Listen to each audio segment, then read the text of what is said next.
നമ്മുടെ കേരളത്തിൽ ഇലക്ഷൻ്റെ ഫലം വന്നതിന് ശേഷം ഏതാണ്ട് ഒരാഴ്ച കഴിഞ്ഞ മെയ് 4-ന് വന്നതാണ്. മെയ് 4-ാം തീയതി വന്നതാണ് ഫലം. ഈ ഫലപ്രഖ്യാപനം വന്നു. UDF-ന് വളരെ ഉജ്ജ്വലമായ ഒരു വിജയമാണ്. അവർ പോലും പ്രതീക്ഷിക്കാത്ത വിജയം എന്നേ പറയാൻ ഒക്കുള്ളൂ. അവരൊക്കെ പറയും ഞങ്ങൾ 100 അത് കിട്ടും, 100 കിട്ടും, 90 കിട്ടും എന്നൊക്കെ. പക്ഷേ അവർ പോലും പ്രതീക്ഷിക്കാത്ത ഒരു വിജയം ജനങ്ങൾ കൊടുത്തു. ജനങ്ങൾ കൊടുത്തപ്പോൾ നമ്മൾ മനസ്സിലാക്കേണ്ടത്, ഈ ജയിച്ചേക്കുന്ന വോട്ടുകളെന്ന് പറയുന്നത് എല്ലാം കോൺഗ്രസിൻ്റെ വോട്ടുകളൊന്നും അല്ല കേട്ടോ. കോൺഗ്രസ്സുകാർ നന്നായിട്ട് പ്രവർത്തിച്ചു, അവരുടെ വോട്ടും ഉണ്ട്, എല്ലാം കിട്ടിയിട്ടുണ്ട്. അതൊന്നും നഷ്ടപ്പെടാതെ നോക്കാനും പറ്റിയിട്ടുണ്ട്.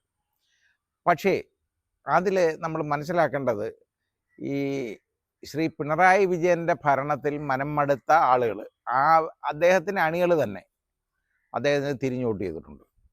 എനിക്ക് ഇന്നലെ ഞാൻ പറയുമായിരുന്നു, 2 പേര് എനിക്കറിയാവുന്ന ആളുകൾ, അതായത് വളരെ അടുത്ത് അറിയാവുന്ന 2 പേര് പറഞ്ഞത്, അവർ ജീവിതത്തിൽ ആദ്യമായിട്ട് അവർ UDF-ന് വോട്ട് ചെയ്തു എന്നാണ് അവർ പറഞ്ഞത്. അവർ വലിയ ഇടതുപക്ഷ അനുഭാവികളും വലിയ പാർട്ടി അംഗങ്ങൾ തന്നെ ഉണ്ട്, അവരാ പറഞ്ഞത്. അതാരാന്ന് ഞാൻ പറയുന്നില്ല, കാരണം അവർക്കൂടെ ജീവിച്ചിരിക്കണമല്ലോ. വേണ്ട, നമ്മുടെ അഡ്വക്കേറ്റ് ജയശങ്കരൻ്റെ സുഹൃത്താണ്. അദ്ദേഹം പറഞ്ഞത്, അദ്ദേഹം പരസ്യമായിട്ട് പറഞ്ഞുകൊണ്ടാണല്ലോ UDF-ന് വോട്ട് ചെയ്തതെന്ന്. ഞാൻ UDF-നാണ് വോട്ട് ചെയ്യുന്നതെന്ന് പറഞ്ഞു പ്രാവശ്യം. ഇതുപോലെ ആളുകൾ വോട്ട് മാറ്റി ചെയ്യാനിടയായി. അപ്പോൾ ഇവർ ജയിച്ചു വന്നത് ജനങ്ങളുടെ വോട്ടാണ്. അതിനൊരു തെറ്റുമില്ല. കാരണം ഒരു രാഷ്ട്രീയ പ്രസ്ഥാനത്തിൻ്റെ ഇത് കണ്ടുകൊണ്ട് മാത്രം അതിൻ്റെ കൂടെ നിന്ന് എന്ത് വൃത്തികേടുകളും സഹിച്ചുകൊണ്ട് അതിൻ്റെ കൂടെ നിൽക്കണമെന്നെങ്ങും പറഞ്ഞിട്ടില്ല.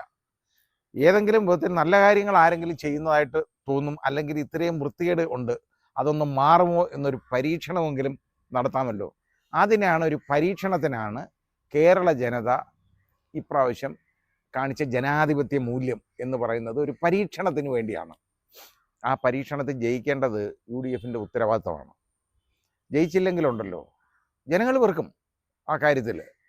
ഇപ്പോൾ നമുക്ക് ഇത്രയും ദിവസമായിട്ടും ഒരു മുഖ്യമന്ത്രിയെ തീരുമാനിക്കാൻ UDF-ന് കഴിഞ്ഞില്ല. അതിന് കുറ്റം പറഞ്ഞുകൊണ്ട് കാര്യമില്ല. വളരെ സങ്കീർണമായ പ്രശ്നങ്ങളാണ് അതിലുള്ളത്. ഞാൻ ആ 3 പേരെക്കുറിച്ചും ആ മുഖ്യമന്ത്രി സ്ഥാനത്തേക്ക് പരിഗണിക്കപ്പെടുന്ന 3 പേരുകളെക്കുറിച്ചും ഞാനൊന്നും പറയുന്നില്ല, അതിനെക്കുറിച്ചൊന്നും പറയുന്നില്ല. കാരണം നമ്മുടെ കാലാകാലങ്ങളിലായിട്ട് ഈ കോൺഗ്രസിൻ്റെ കാര്യം, ഇങ്ങനെയുള്ള മുഖ്യമന്ത്രി സ്ഥാനത്തേക്ക് തീരുമാനിക്കുക എന്ന് പറയുന്നത് ഹൈക്കമാൻഡിൻ്റെ ഉത്തരവാണ്. ഹൈക്കമാൻഡ് തീരുമാനിക്കും, ബാക്കി ആളുകളെല്ലാം എടുക്കും. ഇന്നലെ എനിക്ക് രാഹുൽ ഗാന്ധിയുടെ കാണിച്ചേക്കുന്ന ആ ഇടപാട് എനിക്ക് വളരെ ഇഷ്ടപ്പെട്ടു.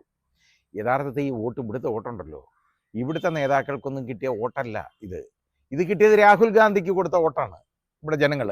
അതൊന്നും മനസ്സിലാക്കണം. രാഹുൽ ഗാന്ധിയിലുള്ള വിശ്വാസം കൊണ്ടാണ്. അപ്പോൾ അവിടെ അങ്ങനെ വരുന്നുണ്ടെങ്കിൽ എന്താണെന്നറിയോ, ആ വിശ്വാസം കാത്തു സൂക്ഷിക്കാനുള്ള ഒരു മാർഗം നോക്കണം. ഇവിടെ കുറേ ദിവസമായിട്ട് ജനങ്ങൾ തെരുവിലോട്ട് ഇറങ്ങുന്ന രീതിയാണ് നമ്മൾ കാണുന്നത്. ഓരോരുത്തരുടെ പോസ്റ്റർ ഒട്ടിക്കുക, വലിയ ഹോർഡിങ്സ് വെക്കുക, പിന്നെ അതേപോലെ അവർക്ക് വേണ്ടി ഇറങ്ങി പ്രകടനം നടത്തി മുദ്രാവാക്യം വിളിച്ചുകൊണ്ട് പോവുക. ഇതൊന്നും യഥാർത്ഥത്തിൽ നല്ലൊരു കാര്യമല്ല. കാരണം ഞാൻ ഇവർ ജയിക്കുന്നതിന് മുമ്പ് ഞാൻ പറഞ്ഞിരുന്നു, ഒരു വീഡിയോ ഞാൻ പറഞ്ഞു, ഇവർ ജയിക്കും, UDF-ന് എന്തായാലും ഭരണം കിട്ടും. പക്ഷെ കിട്ടിയാലുള്ള കുഴപ്പമെന്ന് പറഞ്ഞാൽ അതങ്ങോട്ട് ജയിച്ചു കഴിഞ്ഞാൽ പിന്നെ അങ്ങ് അടിയാന്ന് ഞാൻ പറഞ്ഞു.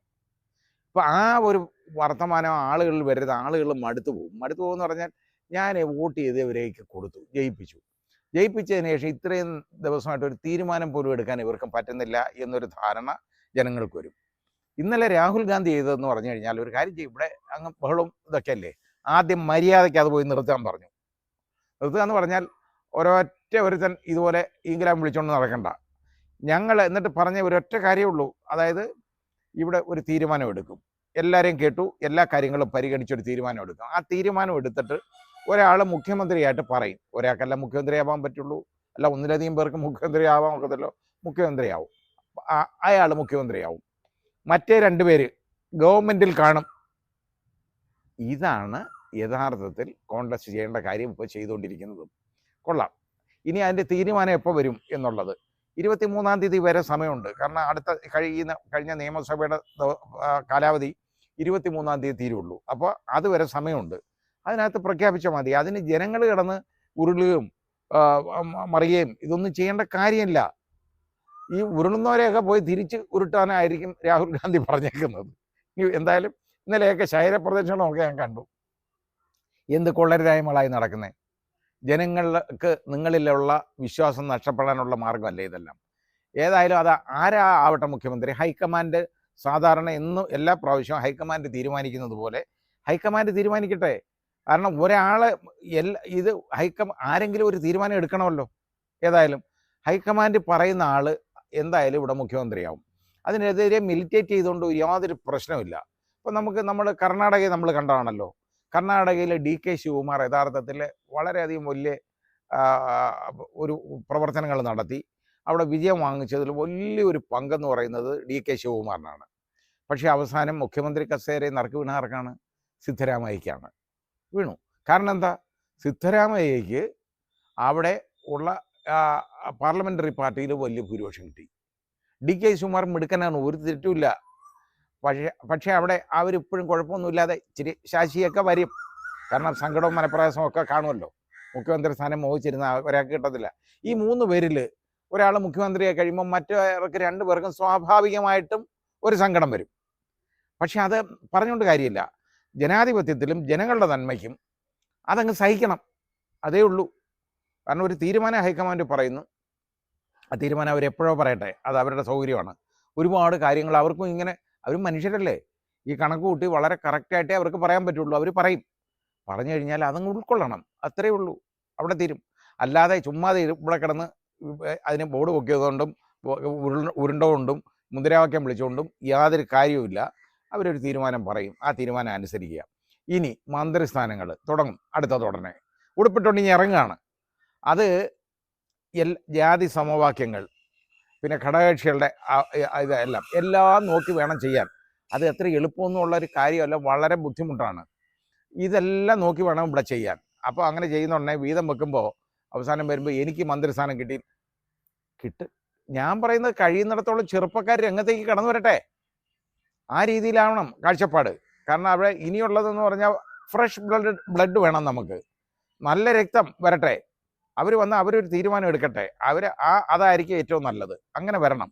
അല്ലാതെ ഈ വെറുതെ ചുമ്മാതെ എനിക്ക് മറ്റേത് മന്ത്രിയാവണം, മറ്റേത് മന്ത്രിയാക്കണം, മറ്റേത് വേണം, വകുപ്പുകൾ, ഈ വകുപ്പുകളും എല്ലാം തീരുമാനിക്കണം, അതൊക്കെ നോക്കണം. അത് വരാൻ പോകുന്ന മുഖ്യമന്ത്രി ആരാന്ന് വെച്ചാൽ ആ മുഖ്യമന്ത്രിയും പിന്നെ ഇവിടുത്തെ പാർട്ടി KPCC പ്രസിഡൻറ്റും അതുപോലെ തന്നെ മറ്റ് ഘടകകക്ഷികളും ഒക്കെ കൂടെ തീരുമാനിച്ചിട്ട് വേണം അത് ചെയ്യാൻ. അത് നടക്കും. ആ രീതിയിലാവണം. അതൊക്കെ കുറച്ച് വിട്ടുവീഴ്ചകൾ എല്ലാവരും ചെയ്യാൻ പഠിക്കണം. എനിക്ക് ഇന്ന വകുപ്പ് കിട്ടിയില്ല, ചിലപ്പോൾ ആ വകുപ്പ് തരാൻ പറ്റിയില്ലെന്നിരിക്കും. അതിനിടയിൽ കയറിയിട്ട് ഓരോരുത്തർ മുസ്ലിം ലീഗിന് വിദ്യാഭ്യാസം കൊടുക്കാൻ പാടില്ല. യവന്മാരാരാ പറയാൻ? മാൻഡേറ്റ് ഉള്ളവരല്ലേ ഭരിക്കേണ്ടത്. അത് മുസ്ലിം ലീഗ് നല്ല രീതിയിൽ എഡ്യൂക്കേഷൻ നോക്കിയിട്ടില്ലേ? പിന്നെ വിവരമില്ലാത്തവന്. പിന്നെ വേറെ കാര്യമുണ്ട്, ഇപ്പോൾ നമ്മളെ ഭരിച്ചുകൊണ്ടിരുന്ന വിദ്യാഭ്യാസ മന്ത്രി എന്തുവാ? ഉന്നത വിദ്യാഭ്യാസ മന്ത്രി എന്തുവാ? അതുകൊണ്ടാണല്ലോ ജനങ്ങൾ തൂത്തെറിഞ്ഞ് താഴെ ഇട്ടത്, കാലെ പിടിച്ച് വലിച്ച്. അപ്പം അത് പറഞ്ഞുകൊണ്ട് കാര്യമില്ല. ജയിച്ച പാർട്ടിക്കാർ തീരുമാനിക്കും അവരുടെ മന്ത്രി ആരാകണമെന്ന്. അതിനകത്ത് ഇന്ന വകുപ്പ് ഇന്നാർക്ക് കൊടുക്കാൻ പാടില്ലെന്ന് പറയാൻ ഒരുത്തനും അവകാശമില്ല. ഇവിടെ ആരും പറഞ്ഞില്ലല്ലോ. ഓക്കെ, ഇവിടെ ഇതുകൊണ്ട് ഇത് സുരേന്ദ്രനാണ് പറഞ്ഞത്, മുസ്ലിം ലീഗിന് വിദ്യാഭ്യാസം കൊടുക്കാൻ പാടില്ലെന്ന്. അയാളാണ് തീരുമാനിക്കുന്നത് വിദ്യാഭ്യാസം കൊടുക്കണോ വേണ്ടെന്ന്. നോക്കിയിട്ട് യോഗ്യതയുള്ള ആളുകൾ വരണം. ഇപ്പോൾ ഞാൻ പറഞ്ഞു, യോഗ്യതയുള്ള 2 പേരെ വിദ്യാഭ്യാസ വകുപ്പും ഉന്നത വിദ്യാഭ്യാസ വകുപ്പും ഉണ്ടാക്കിയല്ലോ. I carry my family in my head, അതാണ് ഉന്നത വിദ്യാഭ്യാസം നമ്മൾ കണ്ടേ. അപ്പം ഇത് അങ്ങനെ പോയിക്കോട്ടെ, കാര്യമില്ല. ഏതായാലും ശരി, അതെങ്കിലും ഇനി നല്ലതായിട്ട് തീരുമാനിക്കണം. അടിയും വഴക്കൊന്നും ഉണ്ടാവരുത്, പുറത്തെടുത്തിട്ട് അലക്കരുത്. ഇൻറ്റേർണലായിട്ടൊരു വീട്ടിൽ പ്രശ്നമുണ്ടെങ്കിൽ അത് വീട്ടിനകത്ത് വെച്ച് തീർക്കണം. അല്ലാതെ വഴിയിലിറങ്ങിയല്ല തീർക്കേണ്ടത്, നാട്ടുകാരെ വിളിച്ചു കൂട്ടിയല്ല തീർക്കേണ്ടത്. അതൊന്നും മനസ്സിലാക്കണം എല്ലാ നേതാക്കളും.